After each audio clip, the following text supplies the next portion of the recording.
Hey guys, how's it going? Happy Thursday! I hope you're having a great day so far. Let me know if you're watching by leaving something in the comments. Tell me where you're tuning in from, what you're doing today. I hope you're really having a good day. Today I'm actually going to be sharing a family recipe, which is really fun.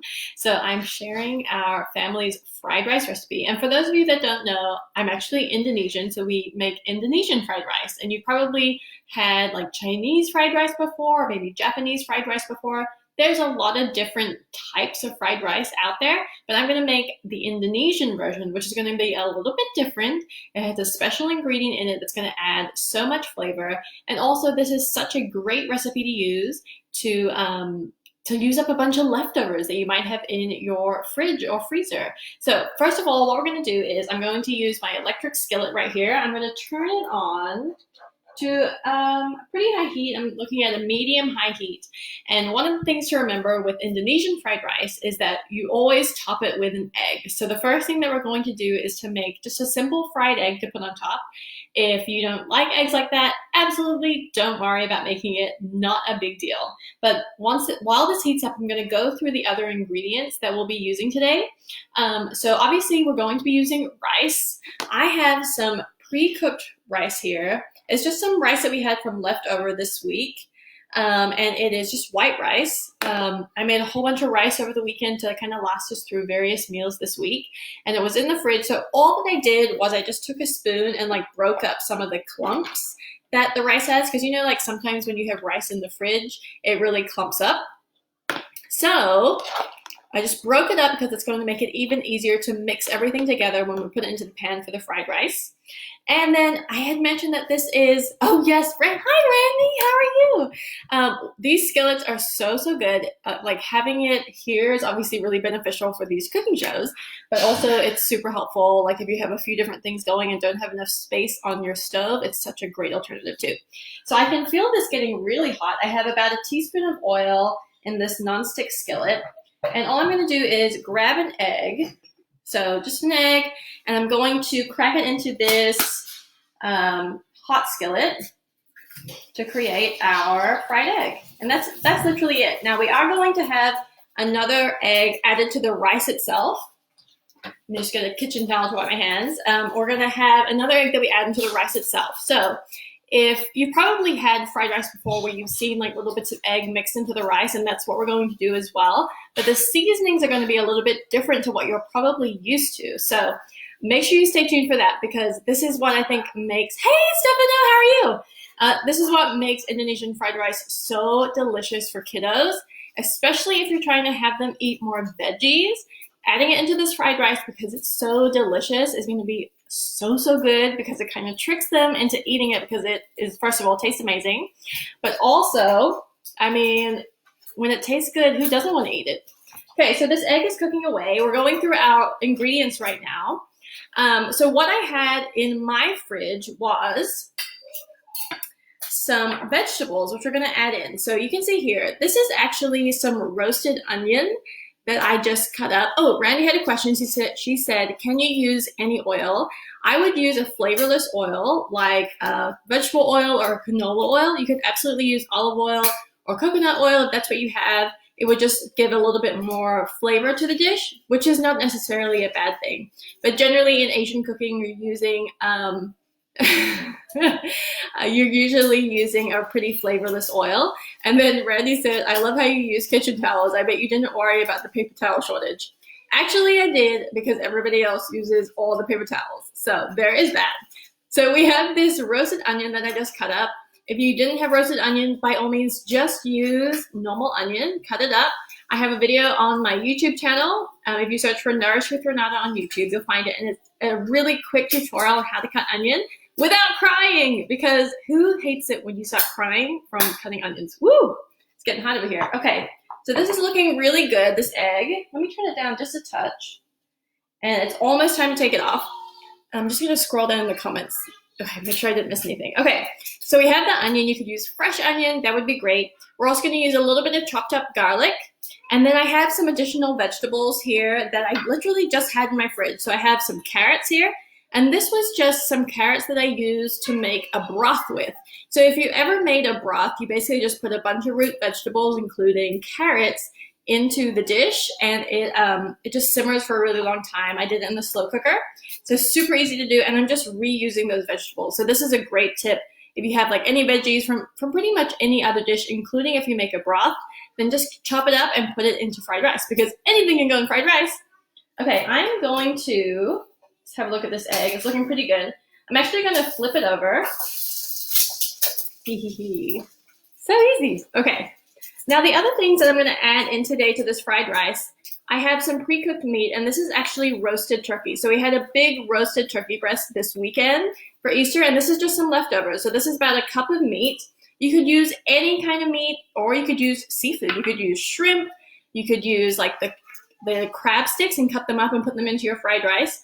So easy. Or if you don't want to put any meat, like maybe you're a vegetarian, then just substitute for more vegetables. Really is delicious that way. So there is that. And then for some added health, because we're here to be healthy, I'm adding in some chopped kale. This is just really, really finely chopped kale. And what I'll do too, hopefully if I remember, so remind me guys, I'm going to keep a little bit extra just held back, so I won't add all of it into the fried rice. I'll add like 3/4 of it, and I'll use a little bit of kale as garnish, because who doesn't love a little bit of green on top of their food? Okay, I'm going to take this egg out, and it's going to be so good on top of the fried rice.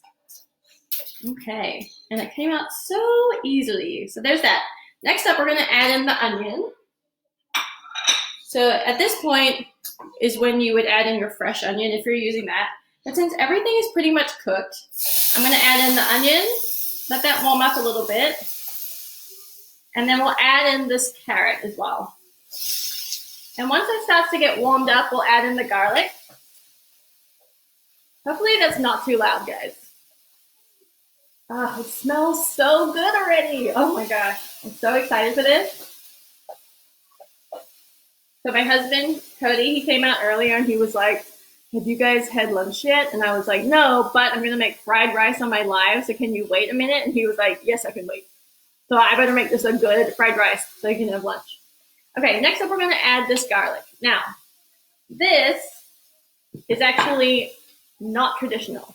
And the reason why we're using garlic today is because normally we would use a very special secret ingredient in our Indonesian fried rice, and it is called kecap manis. And now that is Indonesian, the Indonesian language, and it's basically a sweetened soy sauce. So you may have seen it if you were in like the Asian aisle of any of your grocery stores. You can get it online as well. It's basically like soy sauce, but it has been sweetened, and it's also gotten garlic added to it and sometimes green onions. But it adds so much flavor. It's delicious. If you don't have it, then this is what we're going to do today, because I personally don't have it either. You can make kecap manis by yourself if you want to Google that, or I have a recipe. Let me know if you want that. But oh my gosh, it smells so good, you guys. Why is there no smell TV or Facebook Live? That would be so good. Okay, so it's smelling delicious right now. And then what I'm actually going to add in next is the kale. So remind me, I wanted to add in 3/4 of this kale. I think that kale just takes a little bit longer to get soft, and I really don't want it to be like an intrusive texture in the fried rice. So I'm just adding that in now, so it can start to wilt down. Okay, ooh, I love it. It's looking good. Okay, so next we're gonna add in the pre-cooked meat. So any meat that you're gonna add, you don't have to add meat at all if you don't want to. You could add just a ton of vegetables and it would still be a delicious fried rice. So we're adding in the turkey there, and all I've done is I've just shredded the turkey into bite-sized pieces. So it's going to be really delicious. Just give it a stir. And I think I might actually turn up the heat just a little bit, because if we were doing this like in a wok, which is traditional, we'd have like a really high heat. So we want to keep that heat high so we get some nice like caramelization on all of the ingredients. So that's looking really good. And then the next step really is to add in some of our seasonings. So normally at this point, you would add in your kecap manis, which is your sweetened soy sauce. We're going to use a combination of just normal soy sauce and honey. Okay, you're probably like, Renata, you're going crazy. You're adding honey to the fried rice. I know, but this is a great substitution for the ketchup mayonnaise or the sweet soy sauce. So it's not like you're going to necessarily taste it being like really overly sweet like candy, but it adds a really great contrast of flavors between salty and sweet. And so your taste buds are always like, oh my gosh, like, is it salty? Is it a little bit sweet? And you can also add a little bit of chilies into this as well to give it that heat. So it's really a complex variation of flavor that's going to be so, so good. So I'm going to add in, let's see. Sorry, I'm looking at the recipe, guys. I have the recipe written down. Does anyone else have a cookbook with like their family recipes in it? Because that's what I have. And I'm trying to figure out, okay, yes. So we add the ketchup now, the soy sauce. Okay, and we're going to add the honey in next. And we're adding about 2 tablespoons of each. So we're having essentially, we're adding the same amount of both the soy sauce and the honey. Okay, so I'm mixing it all together. Randy says, it sounds dangerous for me, like in danger of burning everything in there. No, you can do it. Okay, one of these days when quarantine is over, we'll have to do like an actual cooking class with Randy, because she keeps saying she's such a bad cook, but I am sure that she is a great cook, because I've seen some of the things that she's posted on Instagram and Instagram, and she does an amazing job. Okay, so we have the soy sauce and the honey mixed in. We're going to add in another egg, and that'll be scrambled in with the rice. So add that in. And we'll just scramble that in with our spatula. Yum, this smells so good, you guys. Okay, and then really the next step is just to add the rice in. Oh, so, so good. So let's add in that rice. So I have about 2 cups of rice here. Just add that all in. And then once again, give it a stir. Oh, hey, hi, Jody. She said, yes, I made a notebook of family recipes for my son and his wife when they got married. Oh, I love that. That's so great. So I'm just going to mix the rice in with the rest of the ingredients. And it will help to like really distribute the sauce and everything into the rice. It'll really soak up the flavor.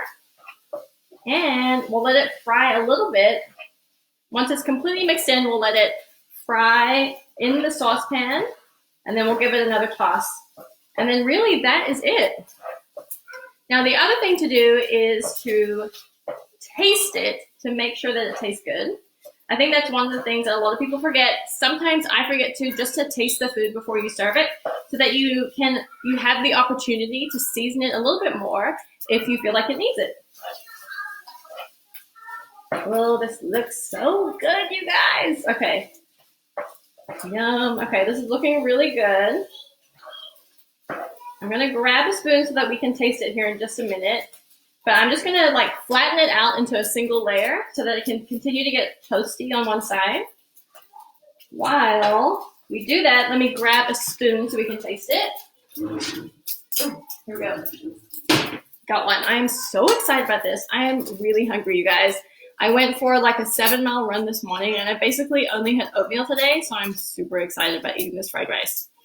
Oh, it looks so good. Okay, so give that a couple more minutes. So how we're going to serve this too is we're going to put the fried egg on top, and then I'm actually going to add a little bit of chili, like basically it's ground chilies. It's called sambal.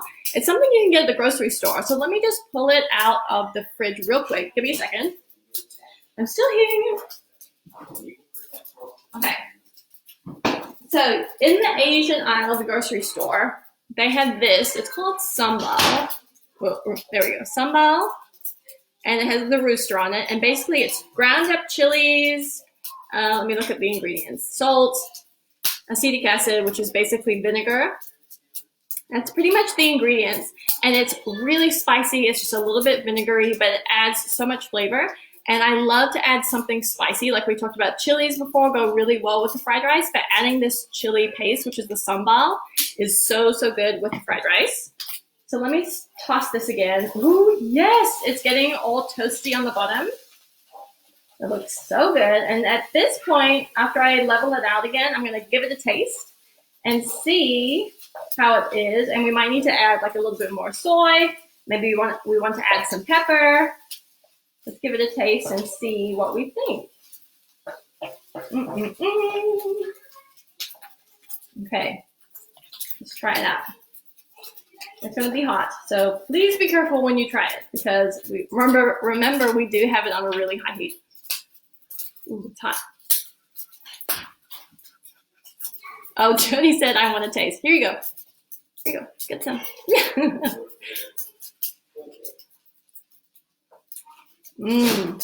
It's really good. I am going to add in just more of the soy and the honey just to give it like a little bit extra. There we go. It's probably about another tablespoon and another tablespoon of honey because we want to have that balance of flavors. There we go. Yum, so good. Oh, I'm so excited about this. Okay, guys, this is nearly done. So we have been on for 15 minutes. This is literally like a 15-minute meal because I've been talking a lot, so I'm pretty sure you could get this made in 15 minutes using the leftovers that you have in your fridge. Now, if you wanted to speed this up a little bit more too, I remember when we were growing up, we would have fried rice and we would actually use frozen vegetables to make it. So you remember those like bags of mixed frozen vegetables with like peas, carrots, and corn? You could absolutely use that to make your fried rice. If you have a lot of canned goods right now, because I know that we do because of the lockdown, absolutely use those. Drain them of their liquids. You can use corn, beans, carrots. Again, such a good way to utilize any kind of vegetables that you have, whether it be fresh, leftovers, frozen, or canned. And guys, that is literally it. I think we're good here. Okay, I'm going to turn up the heat. Ooh, that got hot. Okay, let me grab a plate, and then I'll show you what it looks like. So, oh man. This is going to be so good. Okay. And perfect for 2 people. So basically what we made was for a couple of different servings. And you could obviously increase or decrease depending on the number of people you have. This would also be a great recipe if you just like made a whole bunch of it. You could have it as meal prep, as a make-ahead meal. You could even freeze part of it after it had cooled, and then it would be a super quick and easy dinner or lunch later on when you need a meal. It would work perfectly because this reheats so well. Okay, let me get the egg. Can you hear the kids laughing upstairs? Okay, I'm gonna add this fried egg on top. And I'm gonna grab the spoon so I can add a little bit of the sambal to it as well because spicy things make everything better. I'm gonna add that on the side. There you go. That's it, guys. Our super quick and easy fried rice, Indonesian fried rice. Let me show you a little bit closer. Ooh, we're here. See the fried egg. We have the fried rice with the onions. We have carrots. You can see the kale. Ooh, my gosh, I almost forgot. The pièce de résistance. A little bit of greenery on top. Who wouldn't want to eat that? Ta-da! Thank you, Randy. She said it looks so good. I appreciate that. So that's it, guys. Super quick and easy. I'm like still not being able to use this camera very well. There we go. Ta-da! Fried egg. Preferably like if you like soft eggs, what you cut into this egg and you have like all the egg yolk running. So good with the fried rice. We have our sambal, our spicy stuff on the side. That's it. That's my lunch. That's my husband's lunch. All good and so easy. Literally, guys, if I wasn't talking so much, we'd have this done in like 10 minutes. But yeah, I hope that you like that recipe. I'm going to post the recipe later on today on the blog so that you can get a hold of it as well. Let me know if you make it. Let me know how you like it. I'm super excited for you to give it a try because I love Indonesian fried rice because of that like sweet, salty, and spicy combination. Just keeps your taste buds so excited and wanting more. So, oh, Leah said, Leah's my sister. She's here too. Leah said, so hungry. Yes, you should probably just make this for lunch, Leah. There you go. So yeah. Thank you guys so much for tuning in. I really appreciate it. I hope that you have a great day. Maybe have a little bit of fried rice for dinner tonight. You're so welcome, Randy. And then let me know what other recipes you want to see next week on the cooking show. Oh, also before I forget, guys, I almost forgot. Okay, two exciting things for next week. So one is, if you like this, I'm actually going to be doing a virtual cooking class on Tuesday night at 7 p.m. Central Time with my friend Heather at Thrivent. And so what it's going to be is I'll be teaching you how to make a healthy sweet treat, some almond butter chocolate chip cookies. So good. You can literally make them with me in the live. We'll be making them at the same time. We'll be talking all about it. So let me know in the comments if you'd like to come, and I'll send you the link. It's totally free. Like, you don't have to pay anything for it. We're just doing this because it would be fun. Oh, Randy said yes. Yay! So I will send you that link, Randy. I think it's going to be so much fun. They're going to have prizes, guys. Free prizes. By tuning in, they'll be doing a little bit of talk about financial, because Thrivent is a financial group, but we're not committing you to anything at all, so don't worry about that. But you could win prizes, and obviously you get to cook with me. So there's that. So Tuesday night, let me know in the comments if you want to join. And secondly, next week is going to be all about how to start meal prepping during a crisis like this coronavirus lockdown. I'm super excited to get into really easy, simple techniques that you can incorporate to make meal prepping easier while you're at home, because I know everyone is like, I cannot put something else on my plate right now. I cannot add meal prepping. And I'm like, guys, let's meal prep smarter, not harder, okay? Let's make our lives easier, and there's some really simple tips that we can just incorporate in order to make meal prepping easier. So I'm excited to start that with you guys next week. Stay tuned for more info, and once again, let me know if you want to join me in our live virtual cooking class next week on Tuesday evening. Okay, guys, thank you so much for being here. I'm gonna go eat because I am starving. I'll see you guys later. Bye.